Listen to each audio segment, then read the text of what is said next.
welcome back. My name is Bear, and we are here in another episode. Now, in this episode, I do want to talk to you guys about what happened in my previous third episode.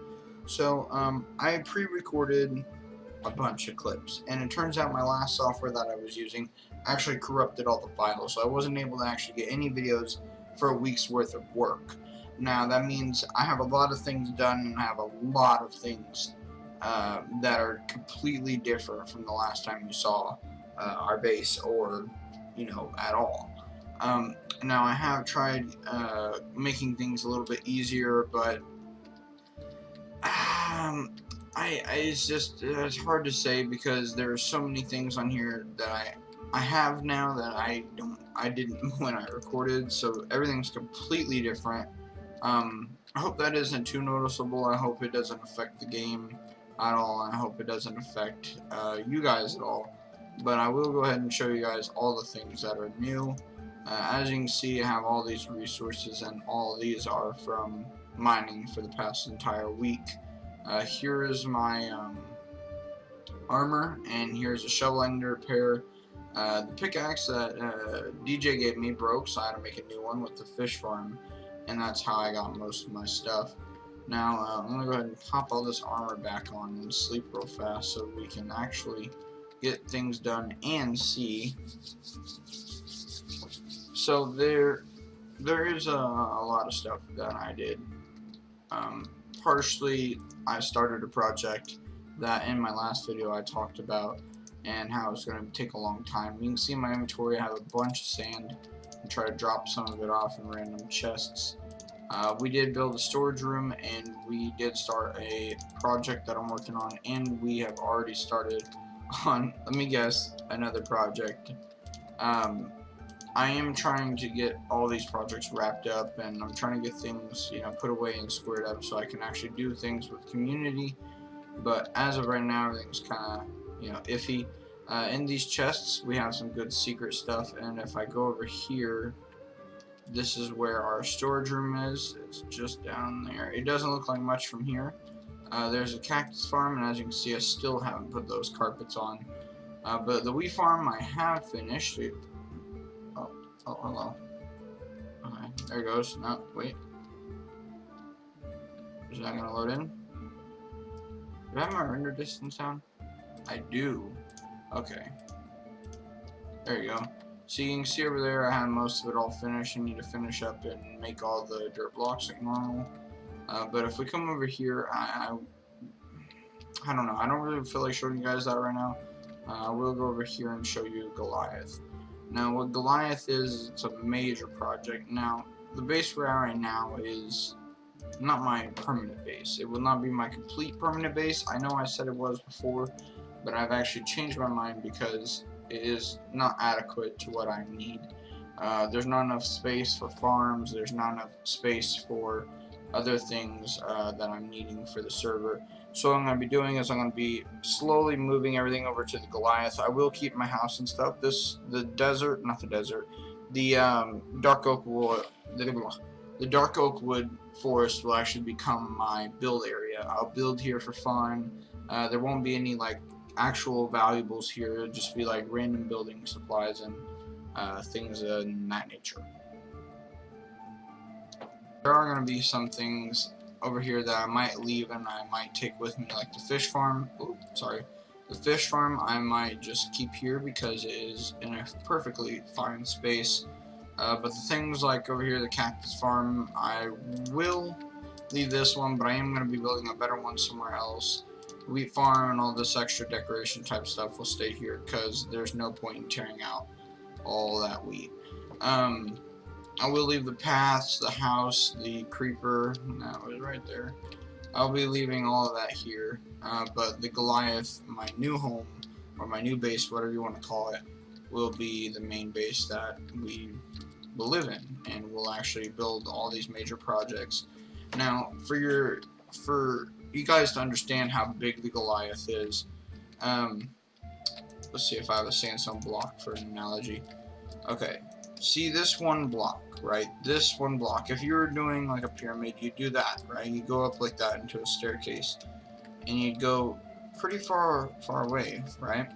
just doing that. Well, this one block over there at the Goliath is worth 1, 2, 3, 4, 5 blocks, and then 5 up, 5 over, 5 down by 5.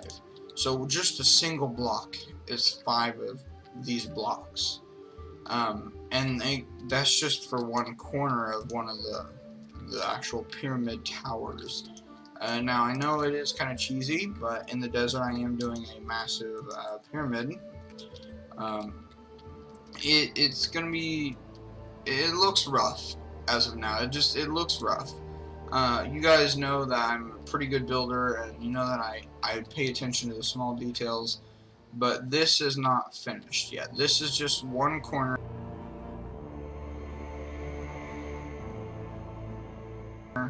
It's all flat. It has no texture. Things at every corner. This is one corner. I don't know how to clarify that without saying it again. This is a single corner. This isn't even a pyramid yet.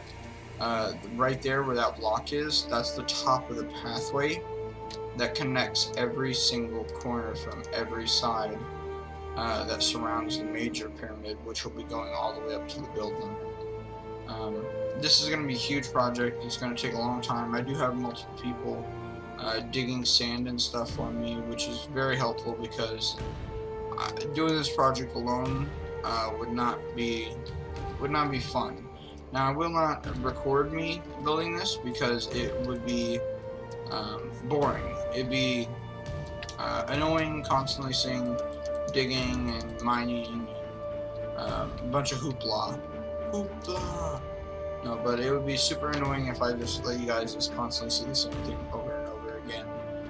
Now, as you can see that from my first episode, we did some like normal Minecraft survival. Hello. We did some normal Minecraft. Get back here.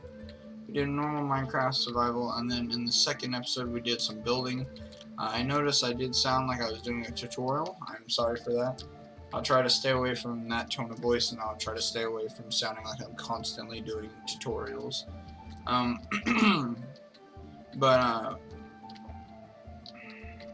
Sorry, I lost my train of thought. We actually, right now, we're going to go check out the spawn, and we're going to go see We're going to go check out spawn, and we're going to go see what everyone's been doing over there, and I'll actually be able to show you guys some of the things that I've been doing over there. So I'll be right back with you guys when I'm actually in spawn. I'm back. So we are actually here with another spawn. Now this was built by Epic. It looks extremely bright. Down there is some members' houses. That hole you see still going in a straight line is actually the mesa biome. And then if you look, you can see right there next to it, there's like a little indent right there. And that goes to Honor Guardsman's house. I don't believe anyone else has built any other tunnels. Nope. And that goes to my house and DJ's house. But DJ is actually in the process of moving. And if you go up here, there is Epic's house. And I don't think anyone else has built their portal up here on the second floor yet. Now, there are some new players like NDB Steve. If I said that wrong, I'm so sorry, Steve. Then there's DJ. But we're here at spawn finally. It took me like 5 minutes. That hallway is extremely long. Now spawn is laggy because we do have some things underground working and running constantly, and I mean constantly. We're over here now. We're getting to the area that I built in the actually third episode. That it's not here anymore. Okay, I must be a bad shot. There you go. I built this sign pretty recently. I think it was about 3 or 4 days ago. I built that sign. I might actually tear it down because it doesn't really fit the theme of the entire thing. But whether you guys just leave me feedback or whatever, it'd be really nice to know if I should tear that down or not. Right here is the actual Abba Caving community building. And I'll go ahead and tell you guys about the community building. So what it is the first people to go would be Steve versus DJ. So what they do is they'll go out and they'll mine ores. Each ore is worth a point. Whoever has the most points in the end can either pick if they want to take both their inventories worth of resources home, or they can choose to take one inventory of resources and put the other half inside one of these chests right here.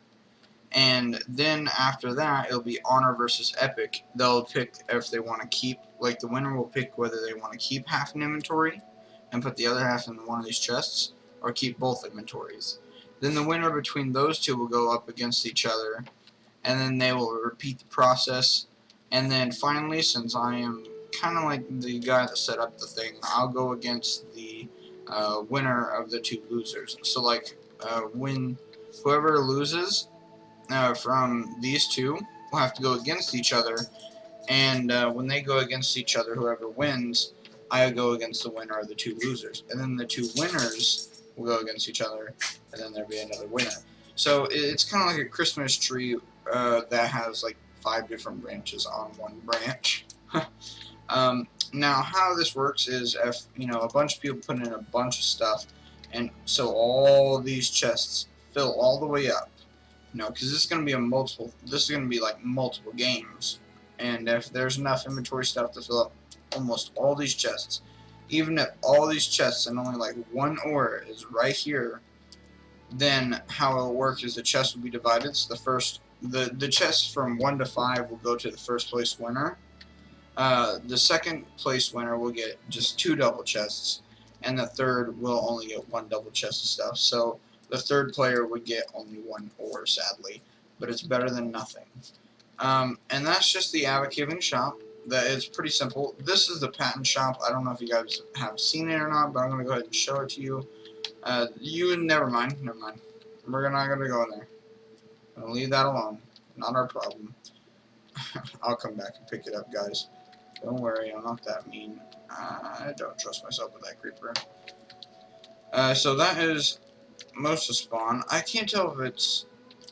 Yeah, it's my internet. Alright, well, that's pleasant. My internet is still dying. So is my computer, obviously, if you check out what my frame rates are. Or that. But this server still needs some work. Like this, people don't fix their holes when they blow it up. And things like that. We still have a chest of stuff. Now, here's where things get a little spoopy. Just ignore that hole for now. This is another project that me and a couple of others are working on. This is called Orchid. This will be the underground, like, considered black market. Mostly shops owned by me, DJ, and Epic will be under here. But we are accepting other members of the server to actually put down some of their shops. But you will have to hurry because there's only 4 more slots left, because these 2 have already been taken up, and then those 2 have already been taken up. This will be the bank soon enough, so how it is people have to come down here, and if they want 1 gold block, they have to put in 2 diamonds. Vice versa. If they want a diamond, they have to put in 2 gold blocks. And then there'll be just an ender chest right here in the center, or we might even do emerald trades. So like 1 gold block gets you 1 emerald, so it's kind of a flat, even thing.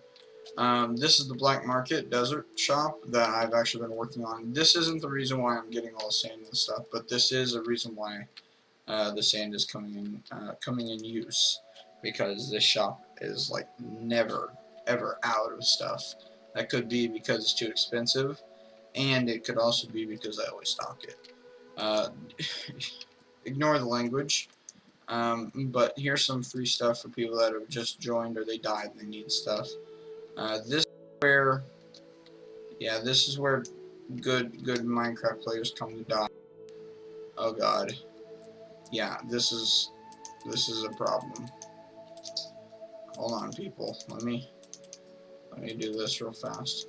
Now I believe all these chests are actually overflowing. There's so much chicken in this place that it's just ridiculous. It hasn't been cleared out in the whole 2 weeks, so I'm very sure that this thing is probably packed to the rim of just feathers and chicken. So I'm going to just toss all this out, and then I want to talk to you guys a little bit more about like what I'm going to be doing with Goliath. So for right now, Goliath is under construction. It's going to be forever till I actually get the walls up, let alone one of the towers. One of the towers is almost done. It's being mined down to bedrock, and it's to the point where I could start moving things in, but I want to wait a little bit longer. That way I can decorate it and make the insides look nice before I actually start throwing in all the redstone that I want to. I have been loading up, loading up on redstone. I'm getting ready to build all of these redstone farms, and I'm super excited because I want to start doing other projects like another farm, like not another farm, a wither skeleton farm. I want to do slime chunk farms. I want to do cactus farms, sugarcane farms, chicken farms, cow farms, sheep farms, wheat, anything you can think of. I want to have it just on stockpile. Pumpkins, melons. Now this is the most intense chicken farm I've ever built. I believe it has 5 dispensers, 30 whatchamacallit hoppers, and a little over 200 chickens in it, not including the babies that get cooked. If I go back here, it is kind of messy. Just ignore it. This was, when I had barely any resources at all to do anything. How it works is it actually has, oh, well, crap. Oh, crap. Oh, crap. There you go. How it works is it has this piston that, first off, let me tell you how the top part works. So how it works up here is you see how it has a comparator. It will detect whenever there is something within the dispenser, and so it'll send a signal to the repeater, because at the time I didn't think ahead and I don't actually need the repeater, but it'll send the power over here with another repeater, making sure that it never has it never has power not coming through. So it has a repeater here that actually amplifies the redstone like power. Then it'll trigger this piston, go down, which will turn on this repeater, which you have the repeater turned on. So when it gets a power, it'll create a constant tick. Like a tick tick tick tick tick. It'll create that. I have this right here, so it won't power this constantly. And then it sends the power to every single repeater, which then sends it back into the actual dispenser. So it's very unnecessary. I mean, I could do it with just 5 pistons in a redstone block. It doesn't have to be as intense as how I have it. But this was the easiest way, and it took no mental power at all to do this. It maybe took me like 2 days to get the resources. Keep in mind this was when the server just started. It took me 2 days to get the resources and 1 day to just finish it up. Now I did die and lose everything, of course, within the lava. And this is, that's just from like a couple of weeks of doing this. This thing is obviously packed full. I mean, you can look in here and there's still stuff being put through it. I am going to borrow some chicken though, because I have run out of chicken at my base and in my ender chest. I am actually the only person at spawn that has a ender chest over here, so they have to actually go into my shop if they want any form of ender chest. And that's practically everything that's going on with spawn and everything that's going on with our base. I know this video is kind of more of a talk, like a show and tell type video, but I hope you guys enjoyed it. Don't forget to smack that like button. I'll see you guys on the flip side. Peace out and goodbye.